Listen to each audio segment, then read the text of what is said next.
Hey, everybody. This is Razib with The Conversation, and I am here with my usual compatriot, Josiah Neely of R Street and other places. I have another Substack podcast place where I write things at unsupervised learning. I think you all know that, but you never know what people don't know. So sometimes you just have to remind them. Also, some of you have reviewed our podcast at Apple and places like that. Those of you who have not, please do it. That will help us get the word out. And as most of we have a gated part of the podcast that is on the Substack domain, and then everything else before the gated part is free, and we put it on Apple and YouTube and everything like that. So those are the logistics. We are here with a very special guest, and I do want actually maybe a very, very special guest. It's not two varies. We're here with Brendan Hodge. So the weird thing here, for those of you who are youths, Brendan and I have been internet friends. We have not met IRL yet, but that will happen, inshallah. But we have been internet friends for over 20 years. So that's a long time. It goes back to the first Bush term. We read each other's blogs, kind of engaged with each other. I guess we were both youths then. We are no longer youths. A whole cycle of life has turned, and now Brendan is on a podcast with me and Josiah Neely, and it turns out Brendan has known Josiah for a very, very long time as well, which was yeah, exactly. So me and Josiah in parallel, we did not know each other until 9 years never ago. heard of Razib Khan 20 years ago, Oh, seriously? I would have thought you would be a gene expression reader from way back in the day. No. I was a lawyer, so I didn't know anything about science, I learned about genetics from reading Slate magazine, It's Yeah. Thank you. What was that guy's name? Salaten. Thanks, Will Salaten, for red pilling Josiah. I'm sure your Bulwark colleagues would be very happy to know that. You could get the Bulwark if you talk about him too much. So, well, no, actually, it's not just you. Well, I mean, I'm gonna say not the name, but Josiah will know who I'm talking about. But now, there is an administration official who was also red pilled by Will Salaten. So I think Will Salaten red pilled a lot of people. So thank you for your service, William. And,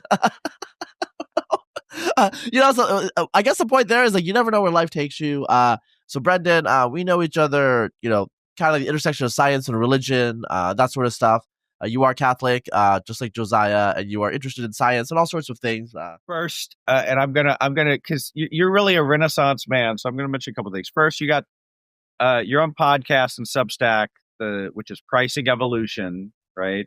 Yeah, pricing-evolution.com. So that is, it's sort of my professional newsletter and podcast. So the articles are all about pricing and the impacts of pricing on the world. And then I've got a podcast, which is weekly when I'm not dealing with tariffs all the time. Now it's very slightly more than weekly. But yeah, the last episode was all about tariffs. And if you can believe that pricing could be interesting, I can follow through on the promise.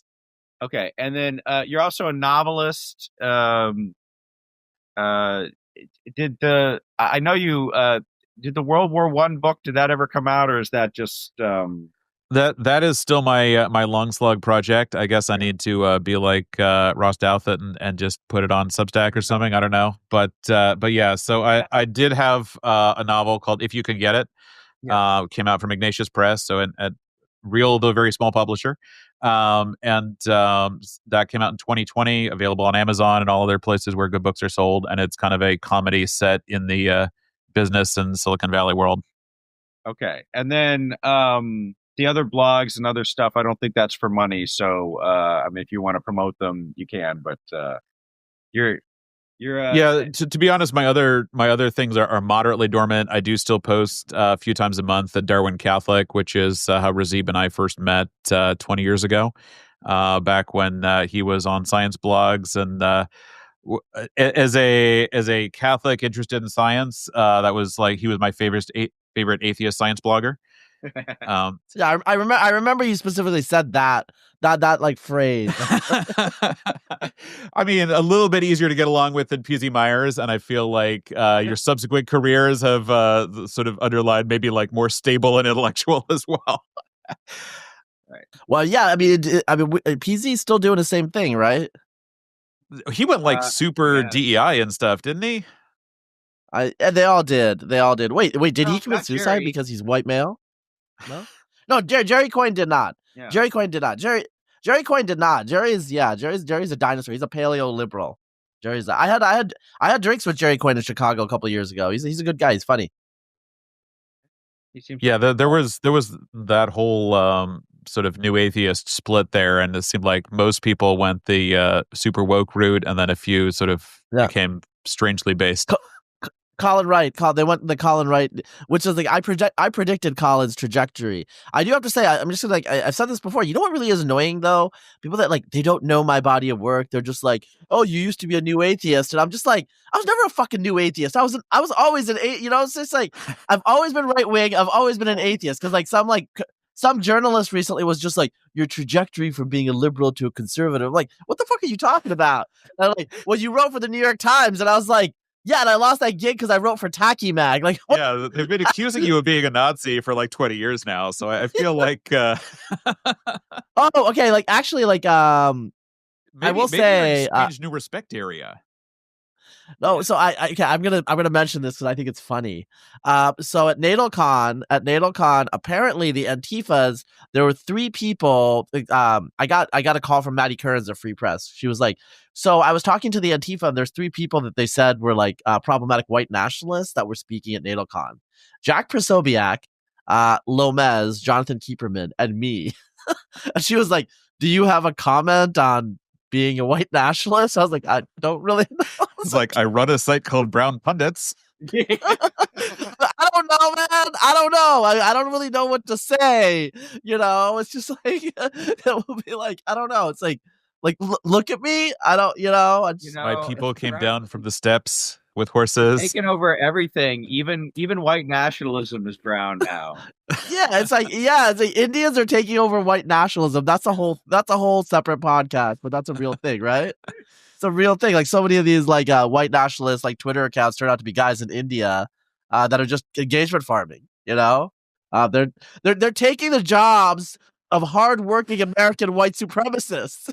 You know, it's like H-1Bs are taking the white nationalists. Like, you know, it's like you can go to like a white nationalist company and everyone there is Indian all of a sudden. Doing the punditry that Americans don't want to do anymore.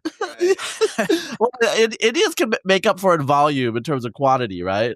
In terms of like, you know how they are. It's a cultural difference. Like, they're very loquacious people. Like, no, I love the Indians. Don't, you know. No hate mail or hate email or whatever. Yeah, so it's weird, Brendan. It's like, we've engaged for like decades now. I didn't know that you did all these different things. I did not know the deep lore of Brendan Hodge that Josiah did. You know, I mean, I have to wonder myself because he's also got a large number of kids. So it's like, where does he find the time to do? He must have like just very good time management. You do, bro. Wait, what's your head count? What's your head count now? We have 7 kids. What? Okay. Oldest is 23 and the youngest is 7. Wow, dude. You have 7 kids. I don't know, man. Like, not gonna say anything about that. Like, I mean, like, yeah. I should add I've heard all the chat. jokes. Like, you don't need to. I'm not joking. It is evolutionary success. I should see if I could get like a deal on attending NatalCon next year. That oh, you should. I should get a discount, right? They were giving out like discounts based on how many kids you had for various. Yeah, Jonathan Kieper at Passage Press was giving out discounts based on like, how many kids you had. What was the highest kid count that you met there? 9. Okay, yeah, that's up there. There was a family there that brought their kids, or at least some of them that had 9. So solid.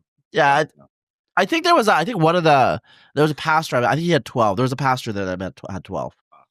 Yeah. He was super old, but he didn't bring his kids. They're probably older than us, whatever. But yeah, there are people that get up there. I mean, Kevin Dolan's at 6, and his wife is like early 30s. So they're gonna keep going.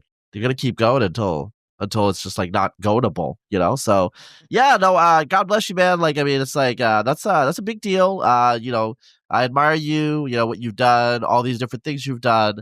And yeah, I think like this is a man here. You know what I'm saying? I don't know. It's like some of us don't grow up. Some of us don't grow up, and no comment here. Some people have said certain things about my behavior patterns, and you've over the last 20 years that we've kind of like tangentially known each other, you've gotten a lot done and you've achieved a lot in the world, and that's great. That's what we want in this country.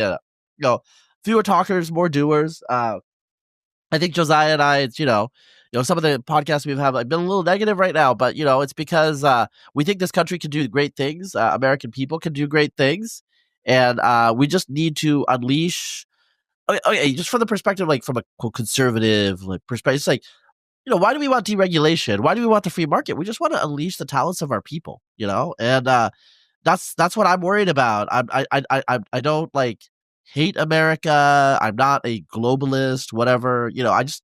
I just think like we can compete and we can beat everybody else. That's what I actually think. Not only can we beat everyone else, we can like it's a non-zero sum game.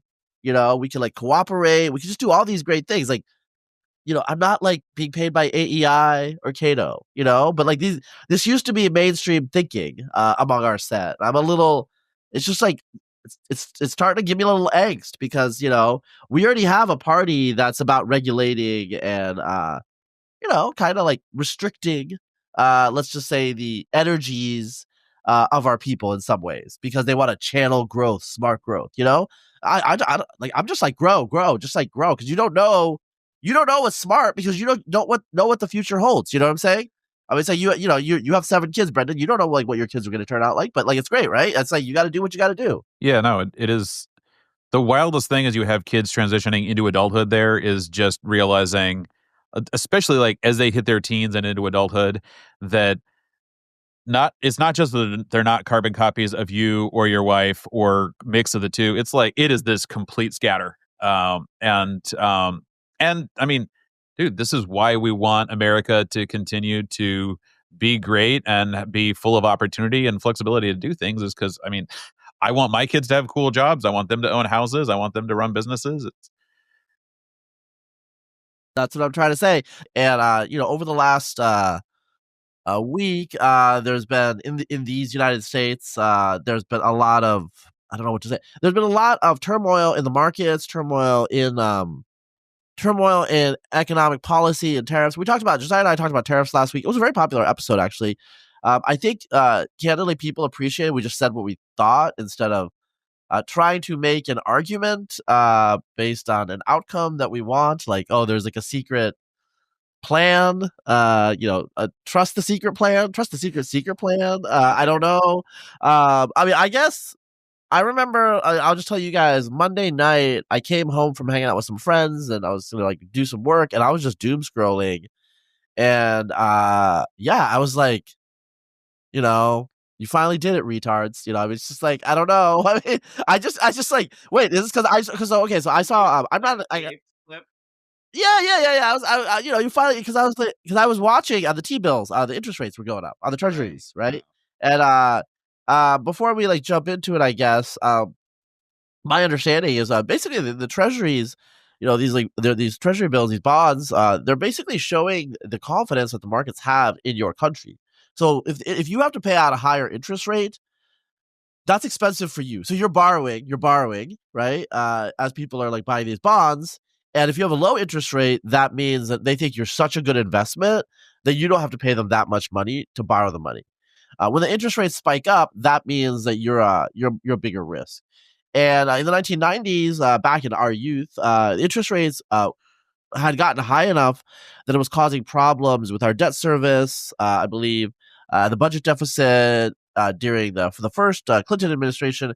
And, James Carville, Clinton's advisor, said, if he was going to die, he wants to come back as a bond market because that's like absolute power. basically because it was dictating American policy because money is important. Money drives the world, and when money gets expensive, a lot changes. And we actually know this in the United States right now because we had the zero interest rate period for about a decade after like the financial crisis of 2008, and that was when a lot of these tech companies just slurped up enormous amounts of employees. A lot of them were actually just useless, but they had pretty much free money. Inflation was extremely low, and they had like zero. They had all these like money that they could over leverage. And the biotech companies like 23andMe, for example, who some of you know is in the news because of its its bankruptcy, they actually over leveraged themselves. The interest rates go up, and they can't service their loans. Okay, and so if the interest rates go up, like if the T-bills go up, the interest rates overall are going to go up. Well, our credit cards are more expensive. All these variable loans that people took out are more expensive. Obviously, not good for the economy. Everything is more expensive. You consume less. There could be some sort of spiral and, a recession because people consume less, then businesses make less money, and then they invest less, et cetera, et cetera. All of these knock-on effects. So I'm watching this. I think it's like Central Time. I'm here in Austin. About 11, and I just was like, I don't even know anymore, And then like I'm seeing people like Benny Johnson say, well, you don't need all these nice things, and I'm like, okay, wait. Did the DSA did the Democratic Socialists of America take over? I mean, that was another weird thing because a lot of the rhetoric points were very, very kind of like you don't need your banana in the middle of winter, okay, capitalist pig. So that's how I'm feeling. I've been talking for a while. Josiah, I don't know if you want to say something before we let the guest speak. I do let the guest speak eventually. I know some of you complain about that. Eventually. Sometimes it takes longer than others. Yeah, I don't know. I mean, I let me say this before we get into like some of the economics of it or whatever. But he did. So I think that the ask, to the extent that we had an ask, was I wanted Trump to pull back on the tariffs, and he did, right? Except on China. So I think that's good. There's still like the 10% global tariff, and it's like 90 days to negotiate 70 deals or whatever. That's going to be impressive if they can do that or whatnot. But it does seem like it's a positive that he drew back a little bit, and so that's what I'll say about that. Brendan, why don't you tell us a little bit about yourself? You're not a mute, bro. That's right.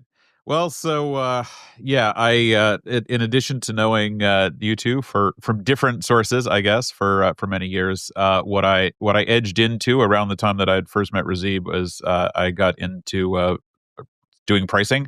So at the time I was working at Dell Technologies, and I got into doing pricing there. And then since then I've managed pricing at Wendy's, at Scotts Miracle-Gro, and now I'm at an industrial tools company that does like tungsten carbide and diamond. And as a result, we have a global footprint. We've got plants in Taiwan, we've got plants in Mexico, France, Germany, Italy, Spain, and then multiple plants in the US. And I think in that sense, we're like a lot of companies in that we've got a footprint that was built during this period where tariffs were basically zero. And you build a lot on the assumption that tariffs are going to be like that. And so it's like it's kind of like if you just like took all of the continents and smashed them together. So suddenly like all the plants and animals were mixed up, and like, hey guys, new ecosystem, figure it out. We've changed all the stakes, we've changed all the rewards, and so from a pricing point of view, and then like just a lot of manufacturing and operations stuff, we and a lot of other people are scrambling around trying to figure out, oh my gosh, how do you operate in this new environment? And it takes up a massive amount of time and friction just trying to deal with not just the change, but also the fact that it changes every single day. I sent a message to one of my colleagues on the tax side yesterday. Is like, now it's 145%. Can we just go home yet? But so you've got the constant changes all the time, and then it's the overall change in how things work, and it creates just a massive amount of churn, and frankly, a lot of things that are not going to work. and we're going to be much more expensive in the new environment. We can dive into some of that. But in that sense, listening to you guys last weekend was sort of well, okay. The worrying thing is it reminded me a lot of I still remember like where I was walking around with my AirPods in, listening to you guys talk about, this COVID thing is really bad, and things could go south. And I remember I was going through a mostly empty grocery store, stocking up on toilet paper and bleach and stuff like this, and listening to this and thinking, "Oh shit!" And that's So kind of how it's been. Yeah, I mean, this was definitely the lab leak version of the COVID. Like, this was self-inflicted. Yeah, I mean, if you picture like Fauci like being an angry orangutan with a baseball bat, just like smashing test tubes all over. That is how I picture him most times. Yeah. Yeah. So I want to talk a lot about the tariffs or whatever, but just just for a minute or two, talk about pricing in general, because this is an interesting field that you're in. It's always fascinated me because, of course, pricing, like you think like someone's got to be able to set the price of the Wendy's, number 3 combo or whatever. And I didn't really think about like, well, how does that happen? Like, what goes into that? I assume it's just not, they're not like, well, this seems like a good, $5, sure, why not? So like, I obviously, I assume it can get a little complicated, but like basically how does that work? Like, how do you figure out what the price should be for a industrial carbine, whatever it is? Yeah, so it's a lot of times when I tell people that I do pricing, like, oh, so you must do a lot of psychological stuff, like, is 99 cents better than 95 cents? And I mean, that you read a little bit of sort of behavioral psychology stuff on how people react to different price points and so on. And that matters more in B2C, like direct to consumer kind of stuff. But honestly, in most companies, pricing sits within the finance organization. It is a very numbers driven kind of thing. And so you've got really kind of 2 areas. One is a very sort of financial analysis. You need to model out how much do our different products cost us? What is the value that the products deliver to customers? And so what's their willingness to pay on different products? And so kind of how can you meet in the middle there to get to prices that customers will pay, that will, once you put the portfolio of products together, produce the kind of profits that you're looking for? And how do you keep inching that up over time? And also a certain amount of that ends up being sort of product viability, because especially like in a shakeup like this, you'll take a look at what some of the products cost to make and deliver. And the answer is basically that, this product is no longer viable at the prices that people are willing to pay. And so you get to deliver that kind of news. And then from the other side, there is a different numbers driven sort of approach, which is what people often call price optimization, which is taking people will ask me in the office if it's big data. It is not big data. For those of you who actually know and care what the definition of big data is, it is lots of small data. It is like a few 100,000 or a few million records, but you're looking at basically all the transactions that you sold a particular product, and what customers paid for that product at different times, at different situations. You'll potentially segment those customers out. So you're looking at kind of a few different clusters of types of customers you're selling to. And then you'll basically draw a curve and say, this is kind of the sweet spot of where I'm winning the right number of bids with that customer, or I'm getting the right number of sales with this type of customer in this area of this product. And so this is kind of where I can maximize, because you'll have two curves that are separate, the revenue curve and the margin curve. And depending on how much margin is built into a product, those can be pretty separate, or they can overlap a lot. So you can drive more towards revenue. I want to sell more units, book more dollars, but at lower revenue. Or you can drive more towards the margin side. I'm selling fewer units, but I'm more profitable on each unit. And what you're trying to do with that sort of mathematical optimization analysis is figure out where's the peak of each one of those curves, and where do I want to sit between those peaks in terms of maximizing dollars, maximizing profits. All right. Well, yeah. I'm very, very interesting. Type. Charge as much as the market as the consumer will bear, right? Okay, yeah. Well, maybe. Pretty much, yeah. I mean, you need to not get totally. There is a bit of an art side to it where if you get totally greedy and you just price the heck out of your customers in the near term, you will exhaust them to the point where you can't take more pricing until you start losing volume. And so you need to have some sense of how the market develops over time, and not to push it too hard on that curve so that you can get more pricing gains each year. But sometimes you will have companies that, like, we have an event coming up, we need to show a lot of EBITDA because we're trying to get ready for sale, push the pedal down. And so then you're trying to figure out how much can we get without turning down the revenue. Yeah. So I guess just think about this as it applies to the tariffs or whatever. So, I mean, you have a very like simplistic model. Let's forget for a second the fact that the rates are not the same for different countries or whatever, right? Because I guess that could complicate it. But just like it's simple, you think about it. Okay, stuff that comes into the country foreign has this extra cost added to it from the tariff. And then, but stuff that's made here does not, right? So I guess the first question is like, if that happens, I was listening to some podcast and they said, oh, well, the analysis is that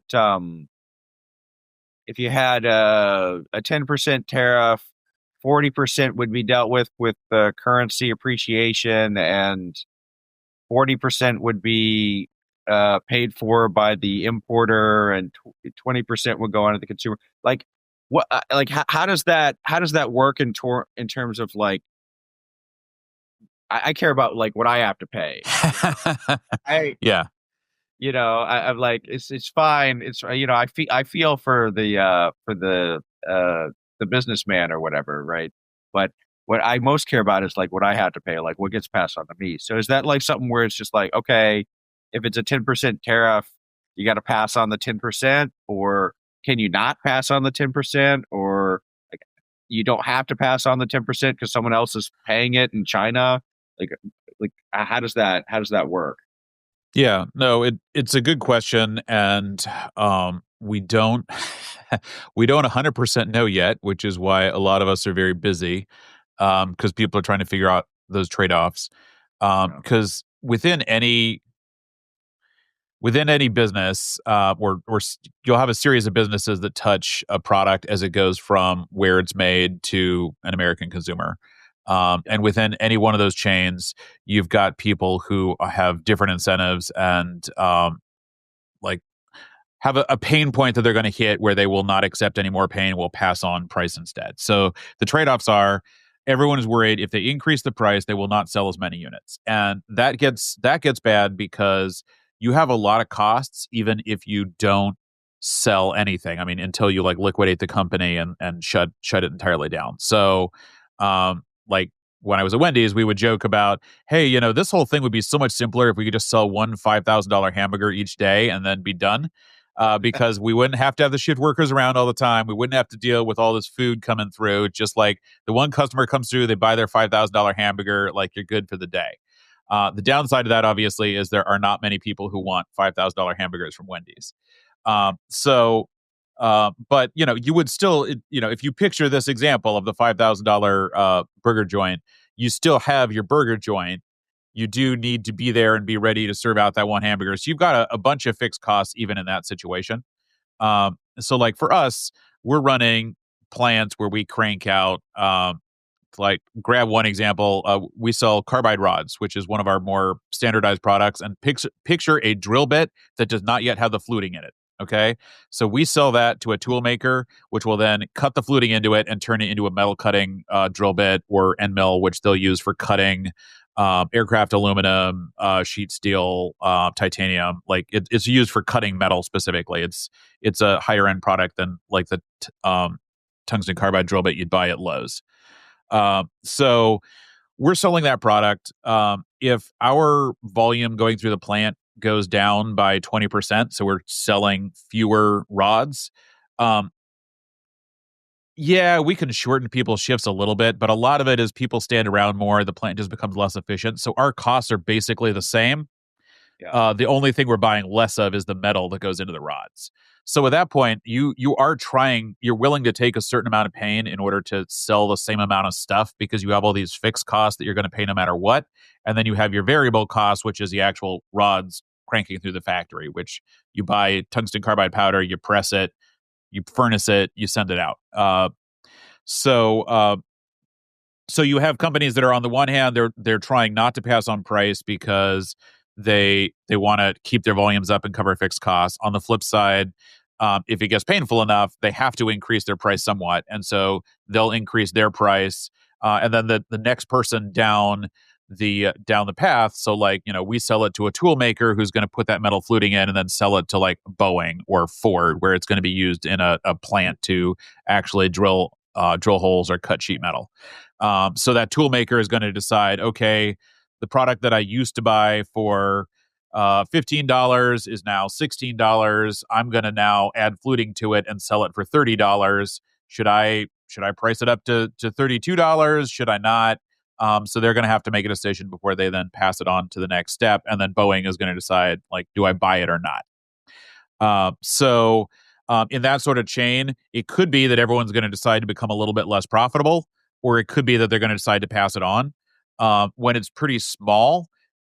So one of the theories that's floating around out there is people saying, well, if we really wanted to be protectionist, we would sort of announce this grand plan where we're putting in 2% tariffs this year, and next year is going to become 4, and the year after that it'll become 6, and you like ramp it up over time.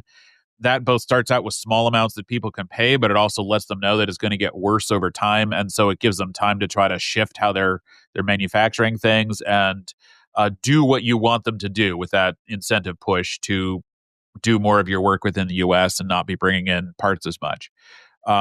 So that sort of thing is a smaller rate like that you're more likely to pass on. I mean, I had a conversation yesterday about product we ship to China, so we do actually sell several $1 million worth of material to China, and it is pretty high end stuff. But I mean, you're not going to absorb an 85% tariff. And as of this morning, it's now 125%. So it's like there was someone was drawing all over a whiteboard. Well, what if we took when you're doing international sales like that? You'll have your U.S. plant, you produce your product. You would sell it then to either a Chinese distributor or you have, in our case, like we have a sales unit in China. So we would do a transfer price to China, which acts as our internal distributor, and then they would sell that to the end customer. And the reason is because that local country, whether it's China or France or whatever, Mexico, they want an entity that makes money in that country that they can tax. So they don't want the product to just show up and they're trying to figure out how to tax some company in the US. They want like an end seller in their country that they can tax. So you're required to have some endpoint in that country which is doing the transaction and can be taxed as a profit making entity within that country.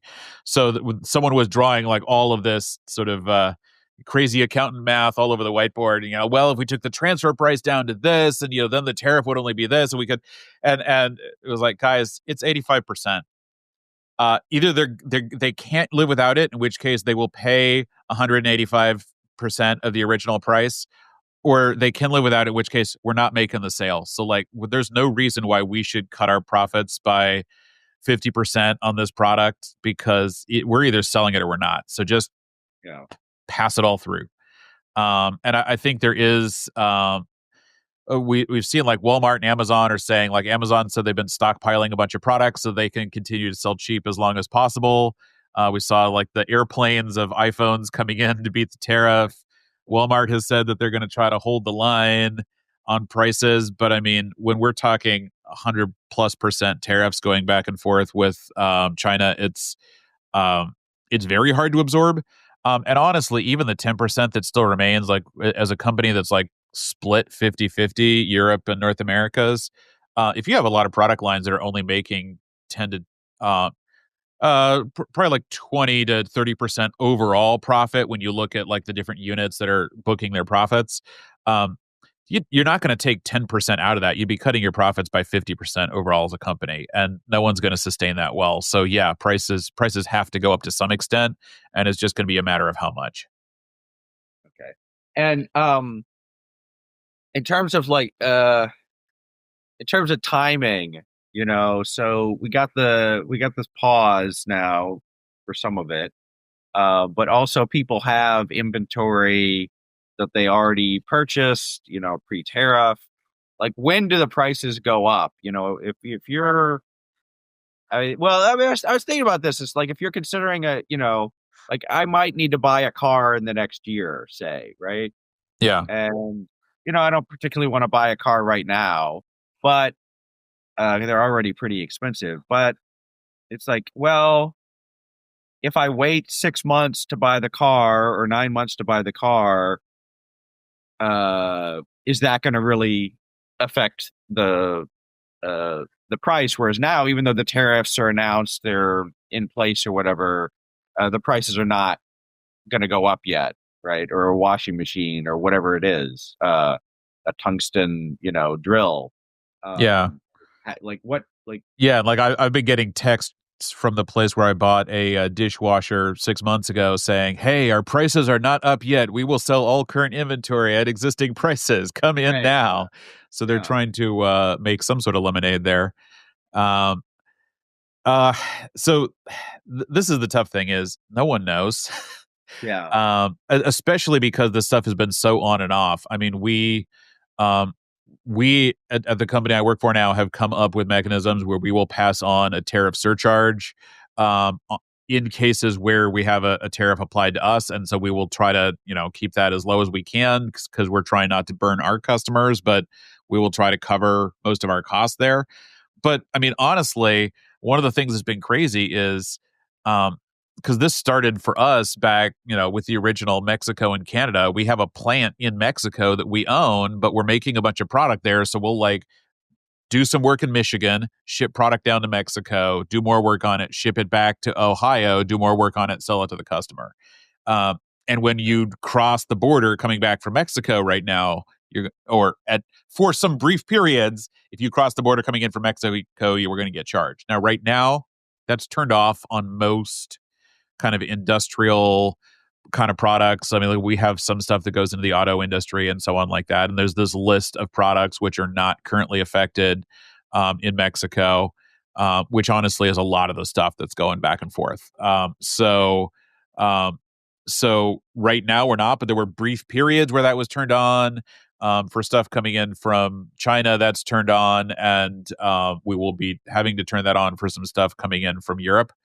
But everyone is having, we've already received letters from suppliers before we even instituted those saying, "Hey, just so you know, you buy this product from us, and we're applying a surcharge of 25% on everything coming in from China." And now with this Looney Tunes escalation where the numbers keep going up on both sides. Trump season, Z season, Trump season, Z season. We've been getting additional letters. So there are letters that are going out to companies saying your costs are going up, but when that's going to hit, Walmart and Target, I think people don't know. And I think one of the things what's either going to happen here is some companies are going to decide that they're going to try to win customers by holding the line and keeping prices down, or they're going to make a big noise about how that they're just going to pass it through, and they'll try to make it pretty visible. And I think we don't know yet how it's going to be. I will say the pricers, I'm connected with a lot of other professional pricers, and the thing everyone is advising there is pass it through and be very transparent so that everyone is clear what is happening here. And then, people, arguably, the reason why the administration decided to do this 90-day delay on a lot of the higher tariffs while they were sorting out all these deals is because the financial markets were making it very clear that people were unsettled. And I think at some level, a lot of companies are thinking, at least with the profit side of their brains, if we pass this through very clearly, everyone will understand what it means. And if there's going to be any relief, it'll be because we made it clear. But then the other side of their brains, which is the don't hate me, I want you to be my loyal customer side of their brains, is saying, if I kind of lay myself down in the road here in front of the bulldozer, maybe I won't get hurt too bad, and the customer will still like me, and maybe something magic will happen, and the tariff will go away. Well, it's happened before, right? What about, okay, so let's think about let's say you're an American company who is really just not that exposed to foreign. You don't have you're not buying foreign parts or factories or whatever. So you're not going to pay the tariff that much yourself, right? Maybe some ancillary stuff. So for you, are you going to how is that going to affect your pricing decisions? Are you going to want to be like, okay, we have this new cost advantage, let's take advantage of it? Would it make more sense to raise your prices somewhat, right? Since there's going to be more demand for your product, presumably as people are switching over from, those globalist companies. Yeah. What? It's I think, again, people are going to have like the little angel and demon sitting on their shoulders and trying to decide which one to listen to. I know that we obviously are all spread over all over the place, and so we're facing a lot of tariffs. We do have some product lines that are made in North America, and I mean, if I sort of use the part of me which sits just in that North American product line where we've been facing.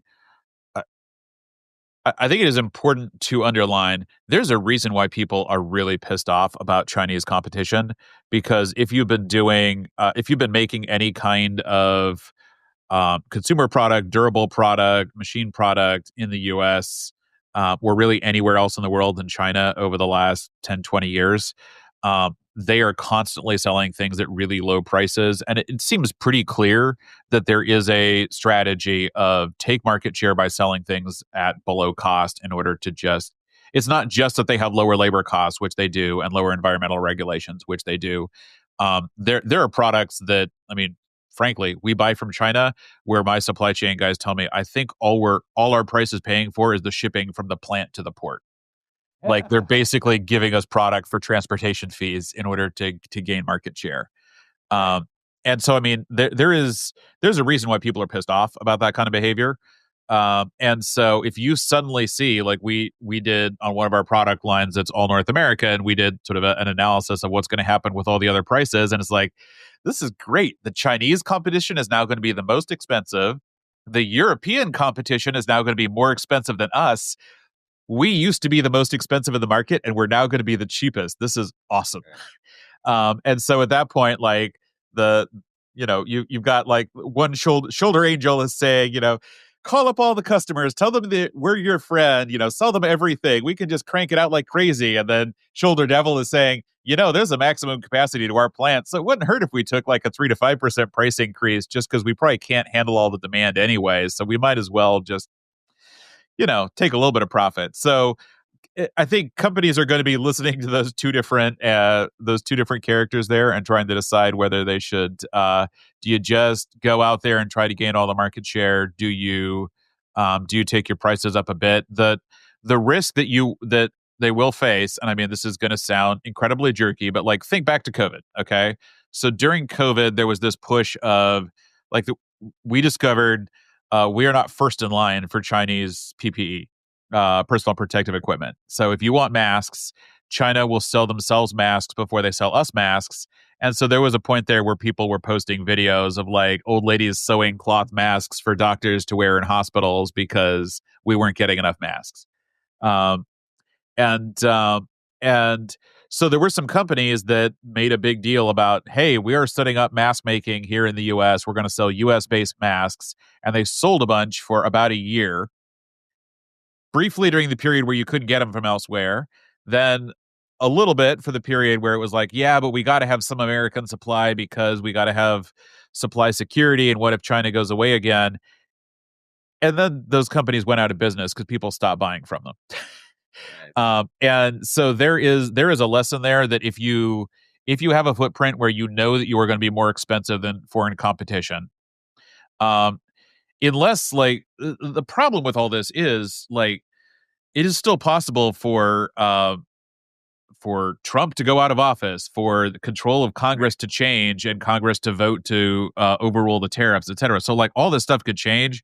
So I mean, if I was sitting there as like financial shoulder angel to a U.S. manufacturing company that has the chance to steal a bunch of share, I'd be like, grab as much share as you can, treat your customers well, but be really hesitant about sinking tens or hundreds of millions of dollars into like expanding your plant and doing things that you would have to roll back if that demand goes away again. Like, yeah, go to 3 full shifts, hire more people, do whatever you can to be efficient and crank out as much stuff. But if you go and invest a whole bunch of capital in expanding your plant, and then 9 months from now, the tariffs go away, there's a big deal, and suddenly China's cheaper than you again, how are you going to pay off that expansion that you did?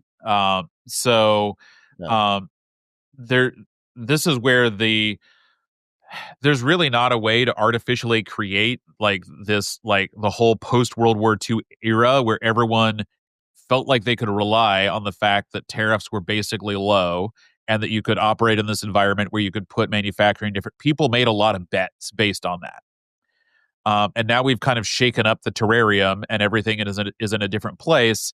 And no one's sure if they can bet on this staying for a month or a year or 10 years. I mean, it seems like it's a good bet that it won't last 10 years.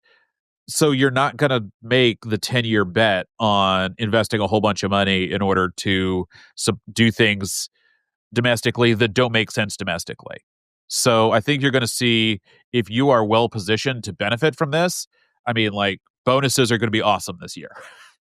You're going to add that third shift. You're going to try to build as many relationships as you can. All of that stuff is totally legit, but it would be really dangerous for a company to put a whole bunch of investment unless they feel like they have a way that they can count on still being competitive even when the tariffs go away. Because otherwise it's a totally artificial protection that they've got. I haven't. I've just been listening. Which I think Brendan, you are articulating in the details and the specific. I mean, some of the worries that I think Josiah and I expressed in terms of volatility and uncertainty last week. I guess the question that I have here is, what is sometimes what is done cannot be undone. The egg cannot be unfried. Let's just say that we go back to status quo ante. I mean, from the perspective of someone that's in business, though, do you think that basically there's going to be like, they say tariffs is a tax, and I think like just you describing it, you see how that works. It's like a sales tax or something from the consumer perspective. Yep. Prices go up. So is the volatility now going to be something you guys are going to have to price in? Because who knows how the tariffs are going to change, because the president, candidly, I think the American government gave the president this tariff authority, and it's partly because Congress is not, they can't get their act together to do a lot of these things. Okay, so the president can do it, and president's been very careful with that. I mean, there's been targeted tariffs, whatever. Trump has not been careful, right? He took the weapon.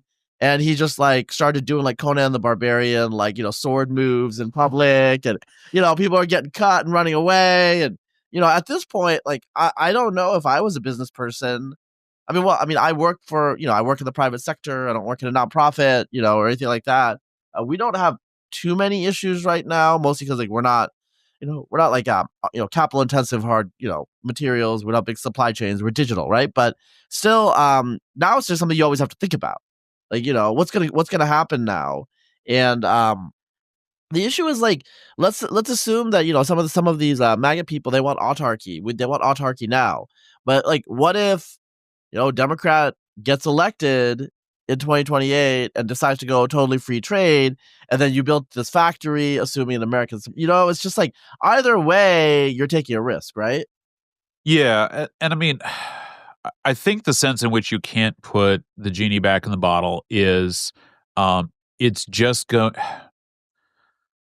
Like, I have heard arguments that if you look at certain sectors of the economy that were not close friends with the White House during the Obama years, that there was just less growth and less innovation than you would have expected, particularly like in physical stuff that had maybe environmental risks or NIMBY risks. This was kind of, I mean, we've been getting to that, like, why can't we build stuff state for a long time. But I've heard people argue that during the Obama years, you had more of this because they were willing to just show up and be like, no, you are violating environmental regulations. You are violating HR regulations. And they would just hit people with stuff. And so people would just be more cautious and do less. And I think that, I mean, in one sense, businesses are like the perfect, like, partner to sort of like abusive spouse kind of thing, in that, I mean, like, yeah, you can wave your sword around and do all the Conan the Barbarian moves, and business are just like, guys, all we want to do is do our work and get paid and go home. Could we're willing to make this work, guys, please. And so in one sense, I mean, businesses can't just like take their ball and go home, because like, what are you going to do? We all want to have jobs. But what you are going to, I mean, in a very concrete sense, I mean, like, my company is private equity owned.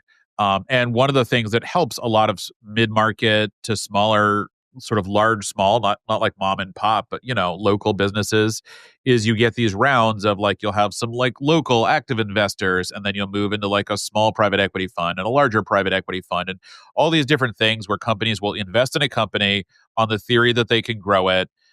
They'll make some profits, and it'll give that company capital to kind of move up to the next stage. And sometimes it's done well, sometimes it's done poorly, but it is the way that business in America works, and this is how investment flows into firms, right?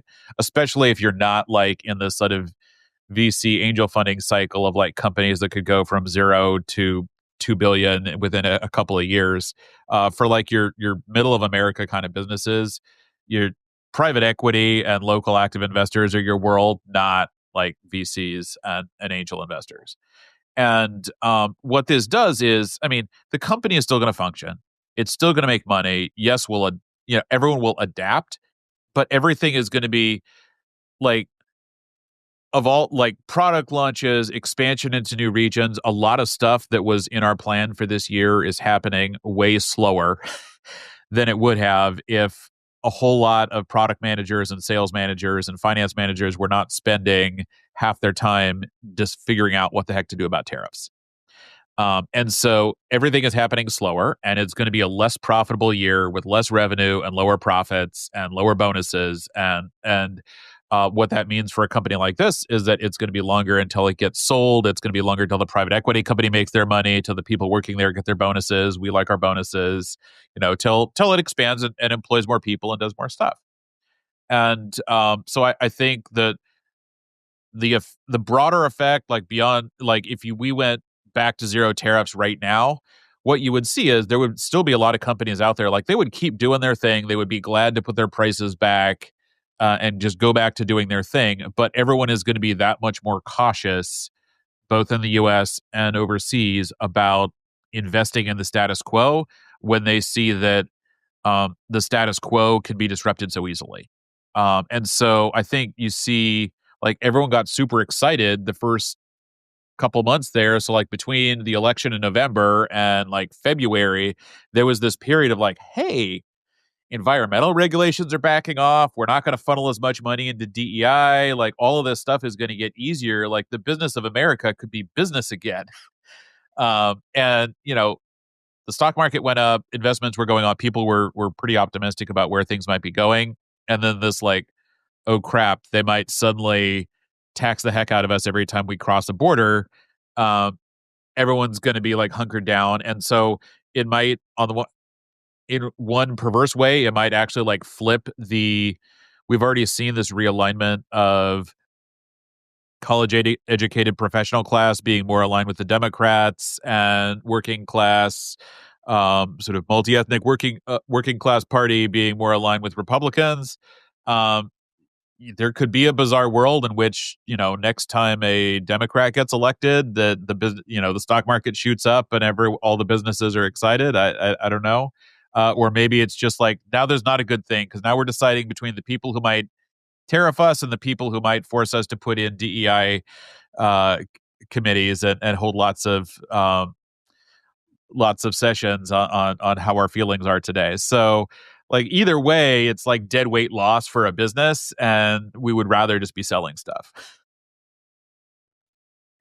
Let me ask. Yeah. Wait, wait, Joe. I want to say something really quickly. As Brendan was talking, I was thinking like, think back to 2012. But even like most of our adult lives, there was a pro-business party and a not so pro-business party. Although sometimes, like say under Clinton, the Democrats were quite business friendly.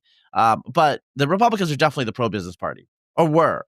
But like, some of these people, how do I say this? Yeah, MAGA shills, whatever. I don't think, I mean, look, because there are people that are AEI who have been like Republicans and conservatives forever, and they're like crying.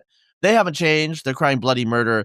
But then you have these influencers and some of these, MAGA, I don't know what to call, whatever, commentators. They're not, they're saying shitty things about business. You know what I'm saying? It's like, you greedy capitalist. I'm like, wait, what?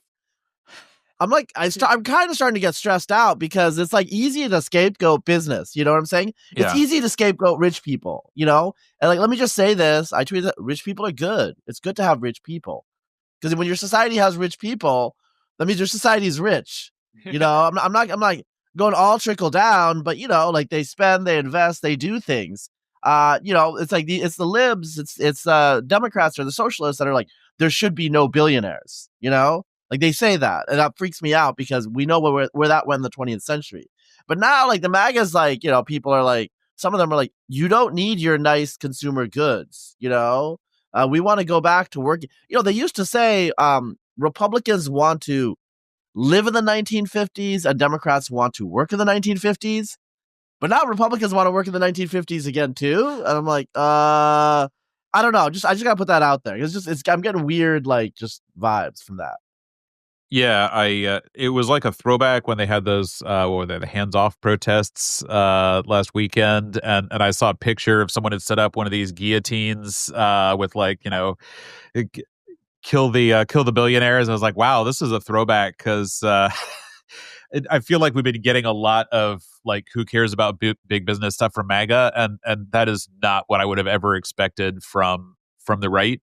It's certainly not the right that I grew up with, and I mean, you gotta there's got to be the split personality within the administration. I mean, I think we all know some people who are working there who are definitely not like business is evil kind of people, and I don't. We've seen a bit of breakout from Elon, but I feel like there's been pretty impressive message control for him not to just be completely riffing all the time. From someone who's not usually good at keeping his mouth shut, but because if you're running a large business, I can't imagine that there are many people who are far into business who are looking at this and thinking this is a great idea. You'll have people who run like, a local excavation business who think, this is great, stick it to China. But I think by the time you get to any kind of scale, people see that if anything else, this is not how you would do it. This is not like smart industrial policy. Yeah. The funny thing is that Trump himself is like a business guy, so it's like, you'd think, he might have more of that perspective. I don't know, but yeah, I guess the one thing there is if a ton of what you do is own buildings, right? Yeah. Maybe, buildings don't cross borders very often. Usually, it's a bad thing when they do. Right. Right. Yeah. Well, hey, let's not talk about Ukraine, but I wanted to ask you about something, because a couple of times you've referred to like the old zero tariff world, or this world where you could just like sell things, everybody could sell with each other and make stuff, and so on and so forth. And I wanted to ask about that because one of the justifications or things that we've heard about, like why this new tariff policy is necessary, is that okay, we have zero tariffs, or basically that, but other countries, they still have all sorts of blocks on us selling products to them, whether it's Europe or Canada, China, especially, or whatnot. So I know you have experience with like a couple of different businesses. I assume there's like Wendy's in Yeah. like Europe or whatever. But like, yeah, I mean, what is your experience in that? Is it like, what's your assessment? Like, are there a lot of real barriers to American products being exported overseas, or is that really not so much of an issue, or like what? Yeah, so it's a good question. And part of the answer is it depends what you care about. So, like if you want to ship cheese to France, you're going to run into a lot of regulations, not necessarily tariffs, but just a lot of rules about what could be sold and how it could be made and what additives could be in there and so on. Um, but on the other hand, like we all love Wisconsin, but there's not necessarily a huge demand for American cheese in France. And so there aren't a lot of American cheesemakers who are really, really relying on their ability to ship cheese to France. And so some of this is like, if you look across where there are significant barriers, a lot of the biggest ones are in agricultural areas. So there are a lot of, especially developing countries. On the developing countryside, it's that they're trying to they still have very inefficient agriculture where you've got like someone out there with a musk ox plowing a field, and they're trying to make it possible for that person to scrape by their like $500 a year income by doing manual farming. And so they're trying to keep US soybeans from just like flooding into the country. So you do have some agricultural things. And I'm not saying that like it doesn't matter, but I mean, we are one of the biggest agricultural exporters in the world as it is. And there's a limit to what we can produce. So you could argue that there are a lot of barriers that hit us there, but they're probably not hurting us a ton. On the very developed side, if you look at like Europe and so on, they have all these very bespoke rules about what food and like personal products, and like they're not going to buy our Roundup, our glyphosate, because they don't believe in that. Not yet. We'll see how the deal works out. That's right. Maybe we'll make them take that, and Monsanto will make out like crazy. Yeah. I will, as a sidebar, just voice that the whole thing about glyphosate and cancer is complete crock, and I would never worry about using it myself after looking at the actual studies of that while it's got. But side note, so there are a lot of areas, especially around agriculture, and then around sort of things very close to the body. So like there are a lot of rules in Europe about like shampoos, conditioners, lotions, and so on, which would make U.S. products not sell there as well. But those are also often more localized businesses anyway. When you look at like industrial hard goods, clothing, stuff like that, trade barriers are not generally that high. There are some countries which truly have historically had, pretty high barriers. So like India has moderately high barriers compared to a lot of the rest of the developed world at this point. But even so, we're talking like 10% ish on some kind of hard goods that you might be trying to send there. And it varies a lot because it's one of the things about tariffs, I mean, as we're seeing with all this deal making, is that it gives government a lever to do a lot of favors. And so it very quickly tends to become complicated as opposed to the sort of flat rates we're seeing here. But I would say that, I mean, as a company that ships like metal products and industrial diamond products all over the world, we've been able to act like they're effectively zero tariffs. And it's also, it's not just that there are some small ones that we pay going to Europe or going to Asia. We also pay some small ones going the other way too. So like some of our products that are coming from Europe into the US, even before all this, we're getting like 3 or 4% tariffs because again, there were like industry specific things touching on steel, touching on certain kinds of mechanical things because they'd been set up to protect specific US industries. And it was a pain. You had to file your forms and use a customs broker and all that. But at the same time, it was the sort of thing that didn't affect your pricing a ton. And so if you're getting hit with a 4% tariff, you may not love it, but it's not that if your customer is deciding who to buy based on a 4% difference in price due to the tariff, you weren't that much better than your competition anyway. Whereas like you start slapping on like 10-20%, okay, that gets hard to work around. Let's let's cut to the the paywall section. So I guess like what I'm curious about now is like going forward. I mean, I have a really I don't know. I have a really hard time thinking that Trump will not put some tariffs on, right? And so okay, like if there's 10% tariffs, I think the intuition is, oh, there's gonna be like 10% price hike or something, something like that. I'm just saying from a consumer perspective. But is it gonna be that simple? Because I just wonder, like, okay, like if your profit margin is low, you're just gonna like not be in that line of business, or you're gonna get different like, sources of supplies. I mean, I feel like because of the disruption, the rearrangement, and then, obviously people are going to be you know, in terms of comparative advantage and stuff, there's gonna be like a reallocation of labor and capital, and it's gonna be less efficient. I feel like the prices will be higher than 10% because the economy is gonna have to reorganize itself. Is my intuition there correct? Like, what do you think? So probably the prices that you actually pay might not go up more than 10% on like same product, same company, just in that those tariffs are charged on wholesale prices as they're moving across a border. There are often significant markups that are happening once you're actually in country.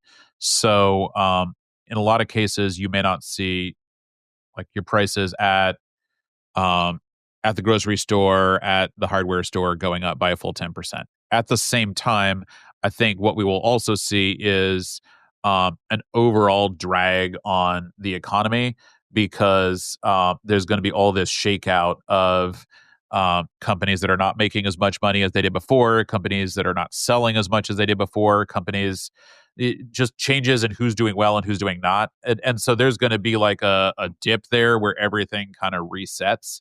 So if we stabilize out and it's like 10% on everything, um, uh, there will be an adjustment period in which it kind of resets who's winning and who's losing based on that new environment. And there will be companies that go under and there will be companies that do better. And during that churn period, like the whole economy probably slows down a bit. And then there'll be a point where kind of things level off. And I mean, now we're just a country where things are a bit more expensive, which I mean, there are a lot of countries where things are more expensive. I mean, I think one of the things we like in the US is that we tend to be lower tax. And I mean, in a way, this is, I mean, like Europe lives with value added tax all the time. And I mean, everything there is just more expensive.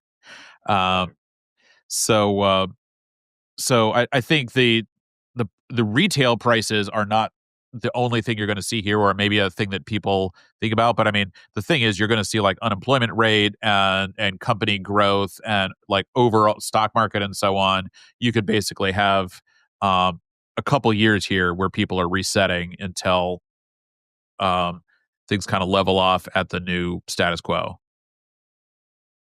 Well, I mean, what do people in your line of, you're in the corporate world, quote unquote, you're in business, right? I mean, you're here to maximize like value at your company, make the most money. What do people think about this stuff about like, oh, well, it's actually good if we're not the reserve currency, and all of these like macroeconomic downstream consequences that some of the pro-tariff people are arguing for? So we're probably not big enough to have huge opinions